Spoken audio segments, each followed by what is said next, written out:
وہ اس سے اوروں کو بھی روکتے ہیں اور خود بھی پرے رہتے ہیں، مگر ان باتوں سے اپنے آپ ہی کو ہلاک کرتی ہیں اور اس بات سے بے خبر ہیں۔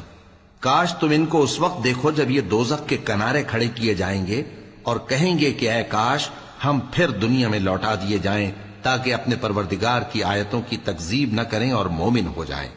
ہاں، یہ جو کچھ پہلے چھپایا کرتے تھے آج ان پر ظاہر ہو گیا ہے، اور اگر یہ دنیا میں لوٹائے بھی جائیں تو جن کاموں سے ان کو منع کیا گیا تھا وہی پھر کرنے لگے۔ کچھ شک نہیں کہ یہ جھوٹے ہیں، اور کہتے ہیں کہ ہماری جو دنیا کی زندگی ہے بس یہی زندگی ہے، اور ہم مرنے کے بعد پھر زندہ نہیں کیے جائیں گے۔ اور کاش تم ان کو اس وقت دیکھو جب یہ اپنے پروردگار کے سامنے کھڑے کیے جائیں گے، وہ فرمائے گا کیا یہ دوبارہ زندہ ہونا برحق نہیں؟ تو کہیں گے کیوں نہیں، ہمارے پروردگار کی قسم بالکل برحق ہے۔ اللہ فرمائے گا اب کفر کے بدلے جو دنیا میں کرتے تھے عذاب کے مزے چکھو۔